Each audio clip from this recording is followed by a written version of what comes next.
모든 만물은 다 하나님이 지으셨습니다. 그리고 그 만물을 하나님이 지으실 뿐만 아니라 다 다스리신다고 성경은 말씀합니다. 특별히 사람은 특별한 피조물이에요. 하나님의 사랑을 받은 특별한 피조물로서 유일하게 이 육체는 짐승같이 죽기도 하고 또 이 영은 하나님같이 영원히 사는 영원한 존재입니다. 천사들은 육이 없기 때문에 죽음이라는 것이 없지만은 그러나 영원한 타락을 한 그런 마귀는 영원한 형벌을 받아 거기서도 영생하는 겁니다.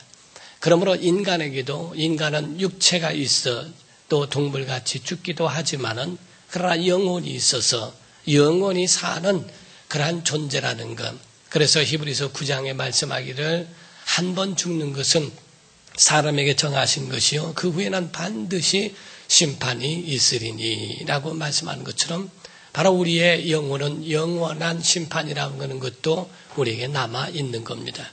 그러므로 아담 이후에 죄를 범한 인간이 영생하되 죄악 중에 영생하는 것. 그래서 영원한 형벌을 받고 영원히 그 영생을 하되 영원히 벌을 받는 형벌을 받는 그러한 자들이 이 인간입니다. 그래서 어떻게 보면 불행하면 영원히 불행하고 행복하면 영원히 행복할 수 있는 그러한 존재인데 죄 때문에 하나님과 떨어져 죄악에 들어가 영원한 형벌을 받는 이 지옥의 형벌이 우리 안에 있습니다. 여호와 증인이나 이런 사람들은 말하기를 지옥이 어디 있느냐? 사랑의 하나님이 지옥이 어디 있느냐? 그래서 지옥이 없다고. 왜? 지옥이 두려우니까. 그래서 구약에 말하기를 그 게hen나라고 하는 지옥이나 이런 불못은 게헨나 쓰레기 하치장을 얘기해서 그러한 것을 비유한 것이지 실제 지옥은 없다. 이렇게 주장하는 사람들도 있습니다. 그러나 사람이 없다고 해서 없어지는 게 아닙니다. 오늘날 심판이라고 하는 것을 몰라서 그래요.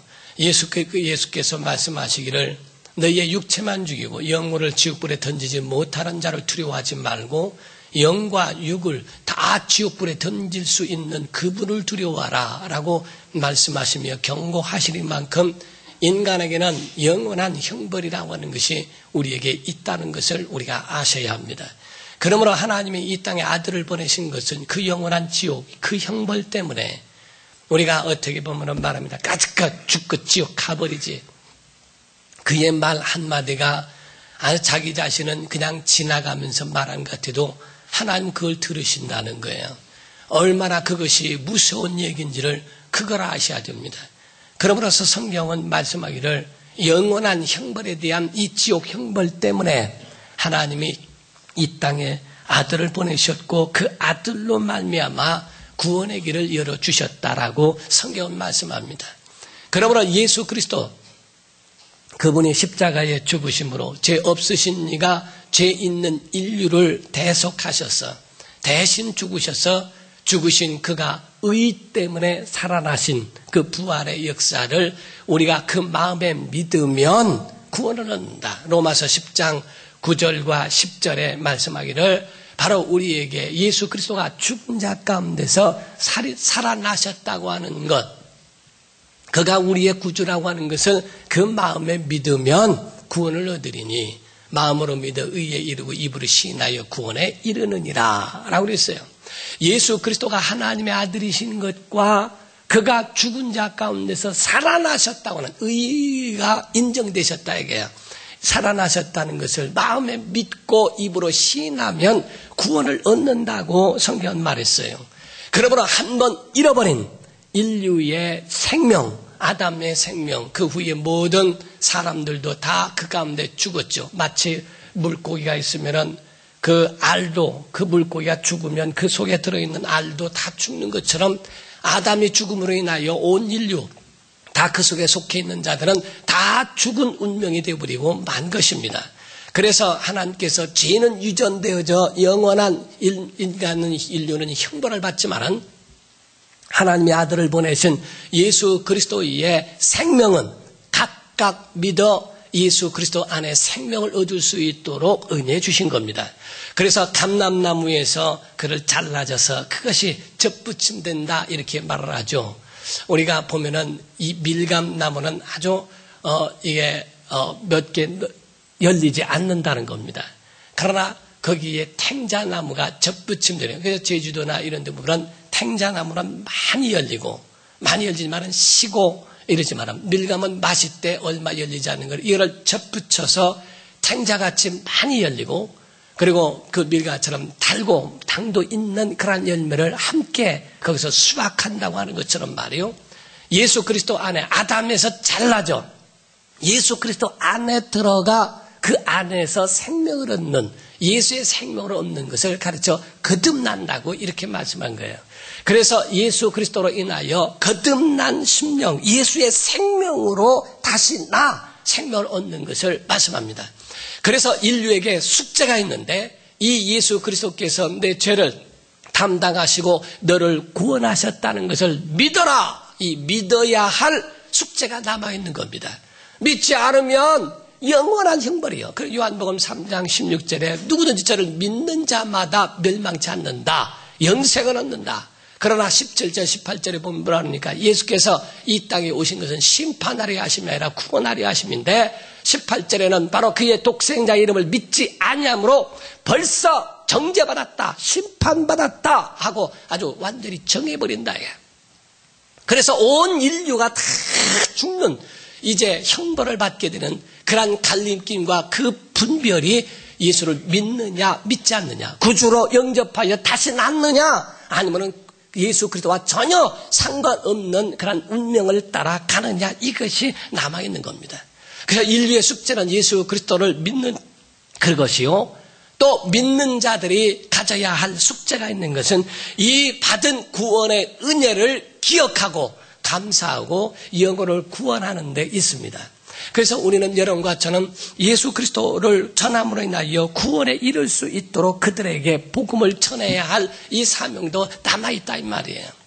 우리가 어떻게 보면은 정말 우리가 이렇게 생각할 수 있어요. 과거와 미래 사이에 현재가 있습니다.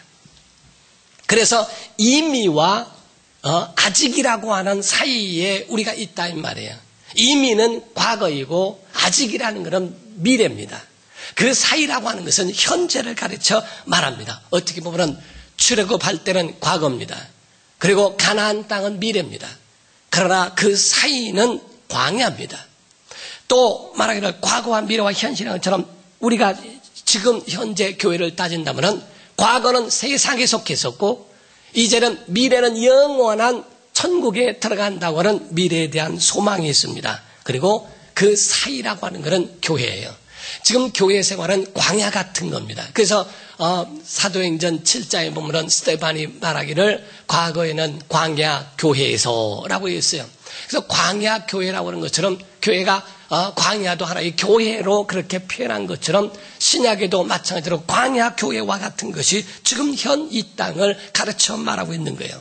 신앙생활도 마찬가지입니다. 이미 우리에게 오셔서 탄생하시고 그리고 죽으시고 그리고 부활하신 예수 그리스도의 은혜 그로 인하여 우리가 구원을 받았다는 믿음과 다시 오실 이에 대한 천국에 대한 다시 오실 마라나타 하는 것처럼 예수 그리스도 오실 이에 대한 소망 사이에 오늘날 교회 생활을 하는 것과 같습니다. 그래서 우리의 믿음을 완전하기 위해서는 현실만 믿는 게 아니에요. 과거의 은혜를 기억하는 겁니다. 미래에 우리에게 나타나신 하나님의 은혜의 구원의 역사를 기억하는 겁니다. 그것에 대하여 소망하는 겁니다. 우리가 지금 현실을 이길 수 있는 능력은 뭡니까? 지금 오늘같처럼 똑같이 평생 이루어진다고 한다면 그렇다면 마음에 굉장히 좀 무엇인가 아주 위축되고 그리고 자신감이 없을 거예요. 그러나 내일은 다르다고 하는 걸 믿지 않습니까? 내일은 그래도 하나님이 소망 주신다는 꿈이 있지 않습니까? 하나님이 우리에게 천국에 대한 소망을 우리에게 주시는 것처럼 그래서 오죽하면 예수께서 너희는 내일 일을 염려하지 말고 한날의 기름은 그날에 족하니까 그러니까 내일 일을 염려하지 말아라. 하루 동안에 있는 괴로움은 거기서 그쳐라. 왜냐하면 내일이면 하나님이 더 큰 은혜를 주신다. 마치 오늘 붙는 말씀에 보면 뭡니까? 아침이 되면 아침에 주신 만나가 있다는 거예요. 오늘은 밤이 있지만 내일 아침에는 바로 서리가 내리며 함께 거기에 내려주신 만나가 일용할 양식이 너희에게 기다리고 있는 것처럼 내일도 갚지 않다. 하나님이 내일 주실 하나님의 은혜가 있다고 하는 것에 대한 소망을 가지고 현재를 이기는 것과 같습니다. 광야 같은 세상이라고 말하는 것처럼 이 세상에는 감사의 조건보다는 불평과 그러한 불만의 조건들이 더 많이 있죠. 그래서 감사가 된다는 건 이건 쉬운 것이 아닙니다. 사람이 가지고 있는 모든 것을 다 보더라도 사람이 태어나죠. 태어나면 교육이 필요합니다. 다 이런 것이 있고 그런 것에 대하여 무관심하지 아니하고 다 이런 신앙을 믿음과 그 삶을 배워야 하는 것처럼 이 땅에서 우리 광야에서 마찬가지로 믿음을 배워야 한다 이게. 광야 같은 이 세상은요 괴로움과 이런 것이 많습니다. 우리가 완벽한 거는 세상에 없어요. 한갈에 말하기를 이런 말이 있죠. 돈 많은 사람은 많은 여자도 똑똑한 여자를 당할 수가 없고 똑똑한 여자가 있어도 예쁜 여자를 당할 수가 없고 밀린다는 게요. 예쁜 여자에도 시집 잘 간 여자한테 밀린다는 거예요. 시집 잘 간 여자는 자식 잘 둔 여자한테 밀린다는 거예요. 자식 잘 둔 여자는 건강한 여자한테 밀린다는 거예요. 근데 건강한 여자도 세월한테 밀린다는 겁니다. 다 가면은 아무리 건강해도 죽는디요.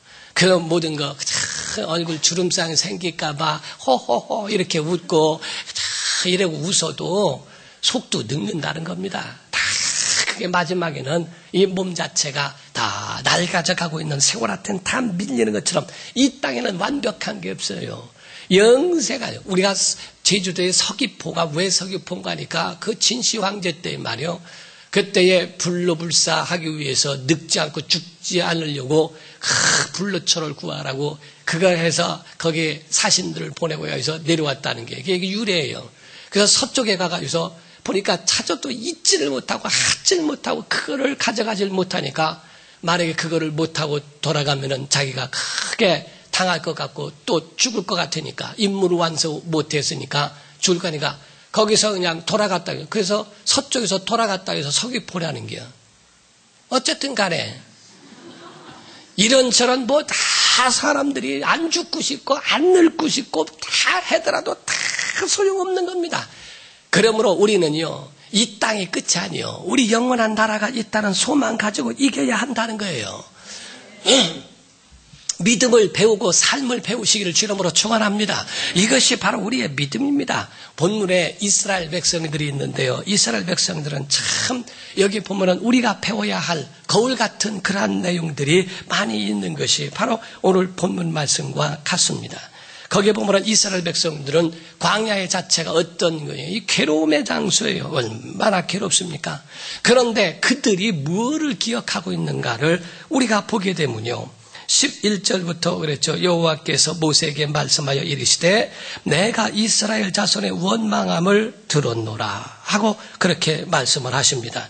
그 전에는 뭐라고 표현하면 자 16장 1절부터 읽게 되는데 2절에 보면은요. 이스라엘 자손 온 회중이 그 광야에서 모세와 아론을 원망했다는 거예요. 그러니까 광야에서 온 회중이 아주 너나 할 것 없이 온 회중이 거기서 광야에서 아론과 모세를 원망했다고 하는 것을 이야기합니다. 왜냐하면 광야가 너무너무 힘들고 그리고 자기의 모든 것들을 채워주기에는 너무나 역부족이라는 거죠. 그러니까 과거를 자꾸 생각하는데 그 과거에는 어떤 일들이 있습니까? 과거에는 10가지 재앙을 통해서 애굽을 치시고 그들을 애굽에서 탈출하게 하신 하나님의 기적을 본 사람들 아닙니까? 엄청난 역사와 엄청난 능력을 경험하고 홍해를 가르고 반석을 쳐 물을 내고 엄청난 역사를 본 사람들 아닙니까? 그런 과거의 하나님의 은혜는 하나도 기억하지 않고 오직 자기들이 말하는 원망과 자기들이 말하는 그 눈은 어디에 속했는가? 3절을 보니까요. 이스라엘 자손이 그들에게 이르되 우리가 애굽 땅에서 고기 까마 곁에 앉아 있던 때와 떡을 배불리 먹던 때와 여호와의 때에 여호와의 손에 죽었더라면 좋았을 것을 너희가 이 광야로 우리를 인도하여 내어 이 온 회중이 줄여 죽게 하는도다. 그러니까 자기들의 과거에 기억하는 것은 먹고 배부르는 것, 과거에 기억하는 건 풍족했던 것, 고기 가마 곁에 앉아서 있고 떡을 배불리 먹던 자기의 육체와 자기의 것들을 채워줬던 그때만 기억하고 있는 거예요.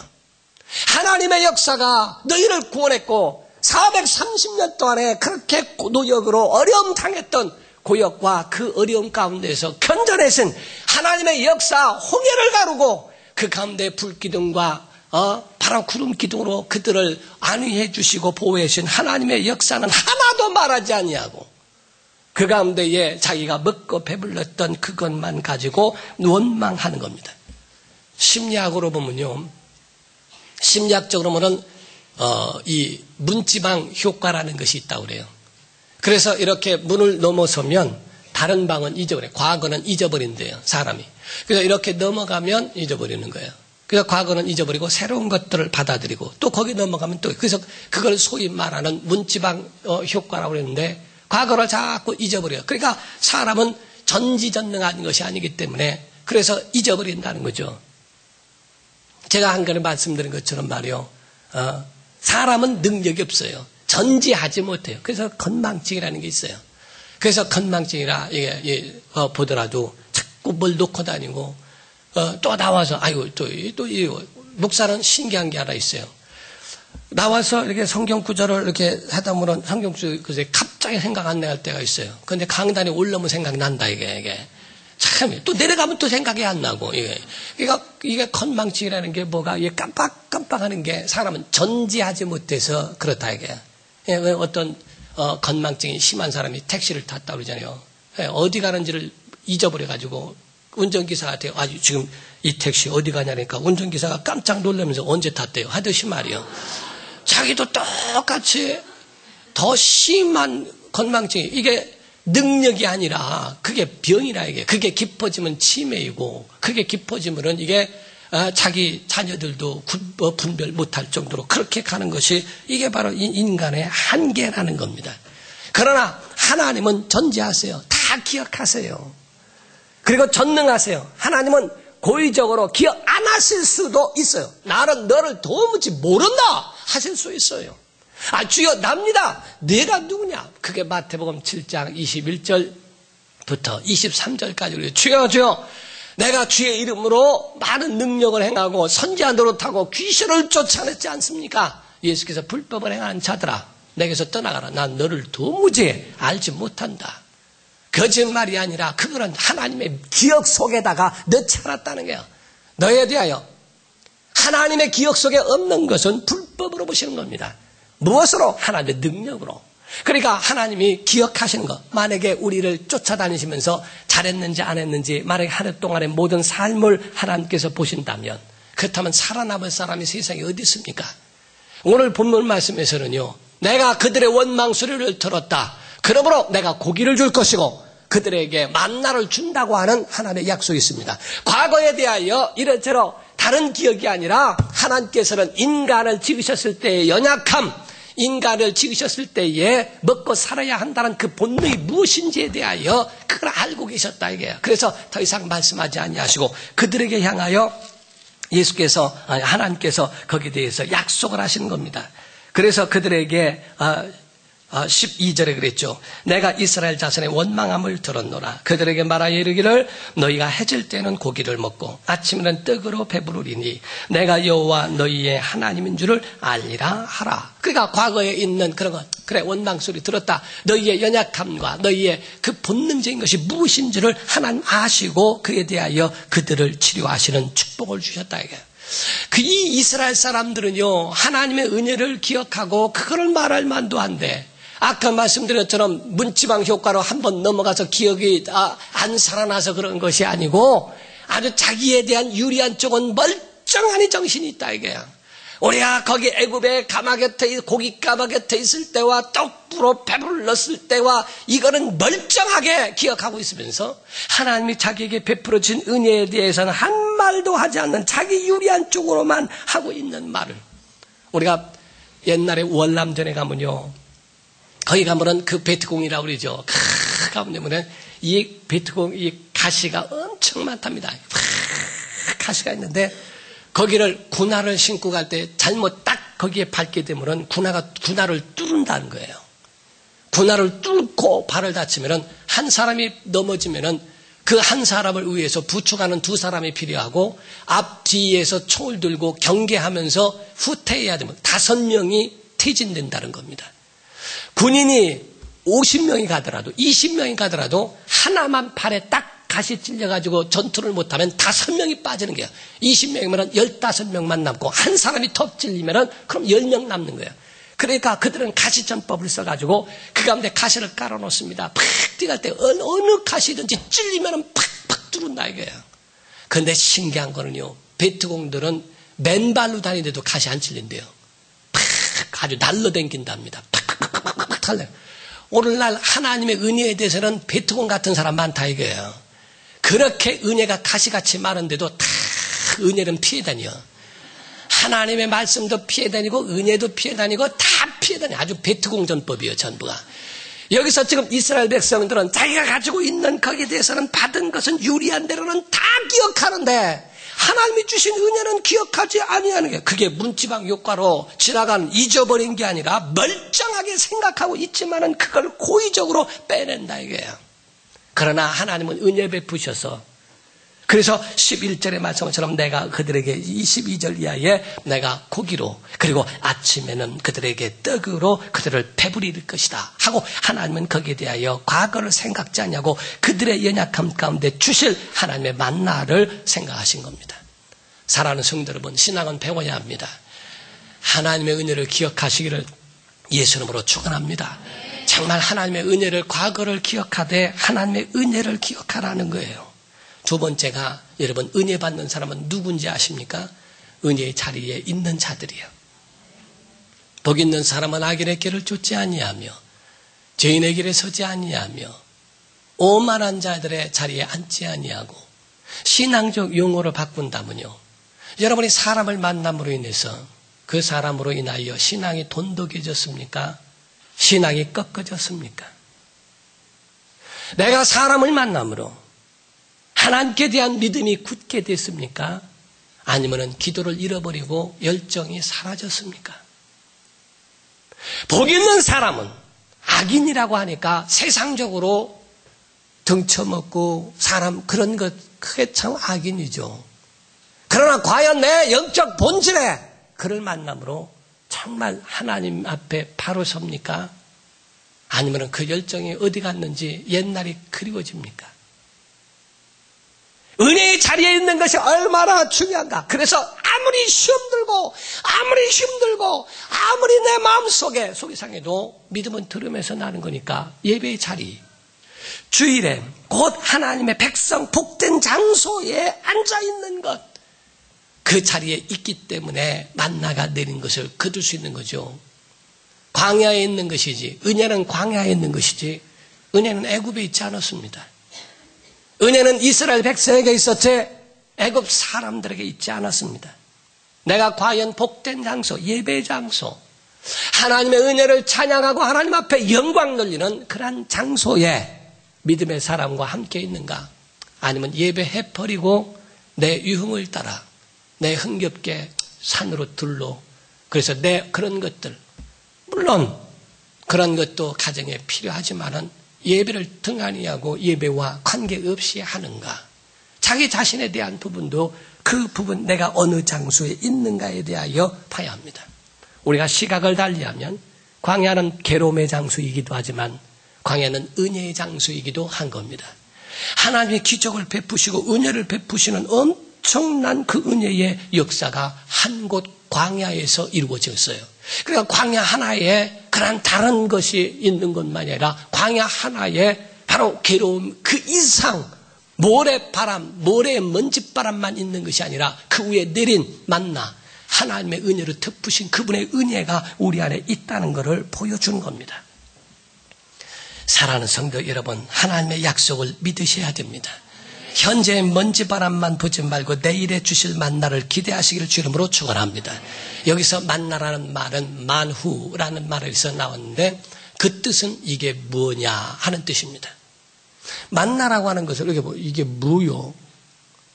그 말이 만나예요. 그냥 이게 뭐요? 뭔지 모르고 먹는 게 은혜예요. 내가 기억하지 못해도 하나님이 주신 은혜를 그냥 먹는 거. 어머니의 젖 안에는 어떤 비타민이 있을까 분석하고 먹지 않고 애들은 그냥 먹습니다. 은혜예요. 하나님이 우리에게 주신 은혜를 분석해야만이 그것이 우리에게 좋은 게 아니라 그분의 은혜, 이게 뭐요? 하는데 그것은 예수 그리스도를 예표하는 겁니다. 그래서 예수께서 성찬을 하실 때 뭐라고 합니까? 이는 내 떡이니 받아 먹으라. 요한복음 6장에는 오병이어 이적을 행하시고 내가 생명의 떡이다. 48절에 그렇게 말씀을 하지 않습니까? 내가 생명의 떡이로라. 모세는 광야에서 만나를 주어서도 먹고 죽었거니와 이것을 먹는 자는 영원히 죽지 아니한다고 주님의 그 언약이 곧 생명의 떡. 그래서 베들레헴이라고 얘기하는데요. 베들레헴에 왜 예수가 나셨을까? 미가서에 보면은 베들레헴 에브라다, 야 너는 고을 중에 가장 작지 아니하다 하고 이렇게 예언했는데 그 베들레헴이라 벳이란 말이 있어요. 벳 집입니다. 레헴이란 말은 빵, 떡 이런 뜻입니다. 그래서 베들레헴이라고 하는 떡집에 생명의 떡이신 이가 이 땅에 나타났다 하고 이 말씀하는 거예요. 그래서 예수께서 생명의 떡으로 주신 그 은혜를 가르쳐 말씀합니다. 이 에브라다라고 하는 말이요. 거기가 어디냐면은 과거에 그 베들레헴이 옛성 에브라다라고 얘기하는데 거기가 라헬이 베냐민을 낳았던 장소입니다. 베냐민을 낳을 때 얼마나 힘들어요. 그래서 베냐민을 낳고 죽었죠. 너무너무 난산이라. 근데 애를 낳을 때 너무 힘들고 고통스러우니까 이름을 베노니 그랬어요. 슬픔의 아들이다 그랬어요. 베노니라고 얘기했어요. 그래서 아이를 아주 오죽 힘들고 고통스러웠으면 슬픔의 아들이다. 그래서 자기 생명과 바꾼 겁니다. 베노니라고 얘기했는데 야곱은 그 아이를 붙들고 아니라 하나님의 오른손의 아들이다. 오른팔의 아들이다 해서 거기서 베냐민 이렇게 했습니다. 벤이란 말은 아들이란 말이에요. 베냐민 이렇게 말했어요. 예수 오시면 슬픔이 기쁨으로 변하고 예수 오시면 생명의 떡이 될 줄 믿습니다. 예수 오시는 그곳에 하나님의 역사가 있고 그 큰 역사가 있어요. 여러분 교회 안에 난 여러분들에게 그걸 원해요. 예배의 자리에 정말 여러분의 기쁨이 있기를 원합니다. 여러분 예배가 기쁨이 있기를 주의 이름으로 축원합니다. 주일이 여러분에게 기쁨이 되라는 거예요. 그래서 만후 바로 이게 뭐냐라고 하는 그 말. 저는 여러분 이스라엘 백성 같이 괴로움의 장소로 고백하겠습니까? 아니면 정말 신앙을 가진 믿음의 사람들이 고백하는 믿음의 고백이겠습니까?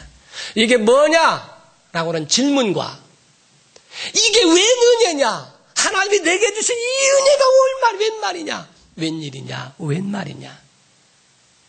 내게 주신 이게 이게 은혜냐? 하고 고백하는 것. 하나님께 질문을 하겠습니까? 아니면 하나님의 은혜에 대한 믿음의 고백을 하겠습니까? 이게 웬 은혜인지, 웬일인지, 하나님이 내게 이와 같이 웬 큰 은혜를 베푸셨는가? 만나를 매일매일 볼 때마다 어떤 질문을 하겠습니까? 이게 뭐냐? 하는 것인지, 아니면 이게 웬 은혜냐? 하나님이 이렇게 큰 은혜를 주시는가? 내가 무엇이 간데? 내가 누구이길래? 왜 내게 성령 주셔서? 왜 내게 믿음 주셔서 내가 하나님을 이와 같이 만나는 사람이 되게 하셨는가? 4절을 봅니다. 4절에 하나님의 약속이 들어있어요. 그때 여호와께서 모세에게 이르시되 보라 내가 너희를 위하여 하늘에서 양식을 비같이 내리리라. 사랑하는 성도 여러분, 하나님의 축복이 비같이 내리는 역사가 우리 교회에 있기를 예수 이름으로 축원합니다. 기도하시겠습니다. 이 시간에 다 같이 통성으로 기도할 때 주여 이게 뭐냐 하는 똑같은 만나를 보고 이게 뭐냐 라고 하는 질문보다는 이게 내게 웬 은혜인가라는 고백이 되도록 하늘의 양식이 비같이 내리도록 하나님의 은혜가 우리 안에 우리 가정에 비같은 은혜를 내려 주시옵소서. 우리 다 같이 간절한 마음으로 정말 속에서부터 터져나오는 기도하세요. 다 같이 통성으로 기도하십시다. 살아계신 하나님 아버지, 오늘도